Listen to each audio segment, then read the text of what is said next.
Just রাত 9টা বাজে, মনে হলো একটু গরুর মাংস রান্না খাবো। এই যে ফ্রিজ থেকে বের করে ভিজিয়ে দিলাম, আম্মু গ্রাম থেকে নিয়ে আসছে। আমাদের বাসায় থাকা হয় না তো, এই যে ঈদের মাংস ছিল, ছোট্ট ছোট পোটলা করে রেখে দিয়েছিল, সেটা বললাম যে ঠিক আছে আজকে খাই।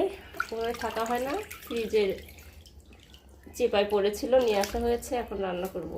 এই যে ভাবি পেঁয়াজ রসুন ছুলে নিচ্ছে, একদম সহজ পদ্ধতিতে রান্না করব, আজ কোনো রেসিপি নয়। টাটকা মশলা করে নেওয়া হয়েছে, আদা বাটা, জিরা বাটা, রসুন বাটা। জিরা বাটা দিয়ে দিলাম, আদা বাটা, রসুন বাটা, একদম ঘরোয়া উপকরণ দিয়ে আজকে রান্না করব।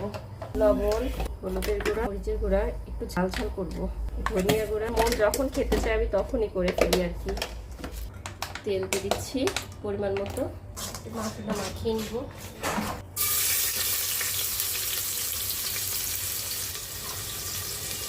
জয়ত্রী, লবঙ্গ, জয়ফল, রসুন, পেঁয়াজ দিয়ে একটু মিক্স করে নেব।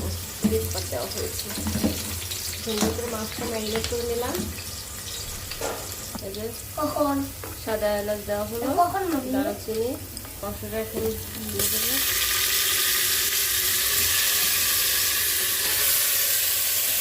আমার মন যখন চায় দেখছেন আমি খেয়ে নেই, আমার ইয়া করতে ভালো লাগে না, যখন যেটা খেতে মন করে তখন সেটাই খাওয়ার চেষ্টা করি।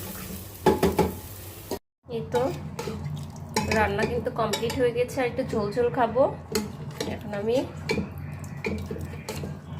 নিয়ে নিচ্ছি খাওয়ার জন্য, ভাতও নিয়ে নিয়েছি গরম গরম, হাঁটি নিয়ে নিলাম, ঝোলও নিয়ে নিলাম, দেখেন ইয়ামি।